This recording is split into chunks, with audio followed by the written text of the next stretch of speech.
So one thing I want to ask James Camp about when he comes in, and he's here, so I'll ask him to join us. But he did the Ask ChatGPT your IQ test. He was kind of the first person to kind of talk about that. Okay. Have you seen this? No, I have not. Oh, so there's a trend on social media. So I'll invite James in so he could talk about it. But there's this trend on social media where it's like, hey, go into ChatGPT and ask it to estimate your IQ. And it turns out it tells everybody their IQ is 135. That's the short answer. Good. To hop into ChatGPT thing, the irony of it is that I like to think, I had a conversation with a friend, I like to think of myself as sort of, I'm clearly not the Jedi on the bell curve, but I think I'm on like the right end of the bell curve a little bit. And he said to me, he goes, I think we all think that, right? Which by definition means that we're all actually the middle of the bell curve, right? Like as long as we all think we're sort of the right. So like ChatGPT is clever enough not to put us all like at a $1.80. But like, between 120, 140, we're all like, that sounds about right. You know what I mean? I'm smarter than the average Joe, So yeah. Anyway. So what were the responses to your tweet? Like where people... Well, so people get defensive a little bit. Some of them were sort of along the lines of, I tried to get Sam Altman to tap in here, clearly. I don't have enough Twitter clout to get Sam Altman to reply, but I tried. Most people, Or no. Those are the good replies, right? Like the irony is that if you were throwing that you got a 76, you probably were actually in the 135, 140 range. So this came to me because a friend of mine who's I love and is very smart.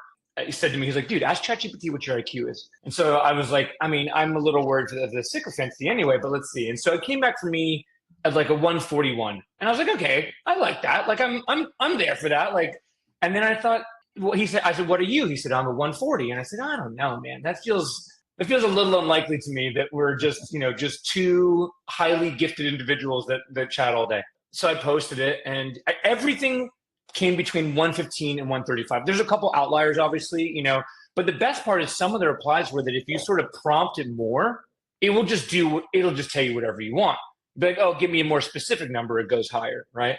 But yeah, so it's just what I've found is, and not to throw it under the bus, is that like I had somebody pitching me something the other day, very smart guy as well, but he was like, oh, I'm going to get a cost per install on this business that he wanted some help with. He said of below a penny. And I said, oh, I know you built your pro formas and everything in ChatGPT. I know that you did, because anyone who's done this before knows that this is not possible. So I've actually been liking Gemini for real replies.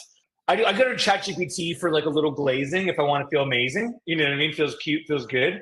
And then if I want like a reality check, I go somewhere else a little bit. But yeah, you get a genius level IQ. Everyone gets a genius level IQ for sure. I think it's so relatively dependent on your environment. Like back when I was working at XAI and spending time with the Tesla engineering team, every day I would go home and be like, I probably have like an 84 IQ. But then like yesterday, I was out in the middle of nowhere in some Northern California farm town. And I was like walking by some Panda Express and I was like listening to the conversations that these people were having. And I was like, I think I might be the smartest person in this town right now. It's like, it's a lot about your environment, but yeah, it was. Well, so, and then the other replies where there is like some self-selection there, right? There is like, clearly you're not going to post it. If you see everyone else getting a 135, right, and ChatGPT hits you with like a 104, you're not going to be like, well, I got a 104, right? Like clearly like it's going to lean towards that. And then other people said things that I just don't think are as true. People felt like, oh, well, this is just because, it's the users who have ChatGPT are smarter, which feels almost like just a total, I know complete morons that use ChatGPT all the time. And so, I don't know, it brings us into this crazy world where I don't know where we're going to, if people are starting to put all their businesses together predicated on this, which I think I see a lot of Twitter doing, we're going to end up with a lot of really bad businesses, which may just actually make this easier for people that actually have the capacity to figure it out on their own a little bit. So, yeah, you got to force it and see what it gives you. This is rock. Yeah, you gotta drop your handle in directly. It's also, I mean, I remember, and I'm sure I'm going to butcher this. I watched some documentary. It was like some Ken Burns or some Nat Geo thing a long time ago, and it was talking about, to your point, Chris, in like South America, in some of these like jungles and parts of the Amazon, these like tribes, they can't pass these super simple tests that like 8-year-olds can pass in most Western culture, right? Like how to put a peg into a circle, how to put a triangle into a triangle. But they can like identify the vein structure, identify like thousands of plants by their vein structure on their leaves by the time they're 4, right? So a lot of this, I think, also comes down to like to your point, like what is the environment in which you're testing this in, right? Like, or at least you're comparing it to. Yeah. Oh, it won't even give it to you, Girdley. Well, You're it gave you 110 to 120 above, but only based on a small sample size. In your face, slightly above average, Christopher. Let's go. Let's go. But yeah, it's a scary world. It's a scary world where everyone thinks they're a genius. You know, I think we all think we're geniuses anyway. So it's a good reality check. It was just a reality check for me. Also, I think it's sort of just this like tip of the iceberg into what it is willing to tell you, what replies it is willing to give you. And if you don't know, not you, but if an individual is totally unaware of what the type of information they're asking it for example, like I'm not good at many things, but I'm okay at like arithmetic, right?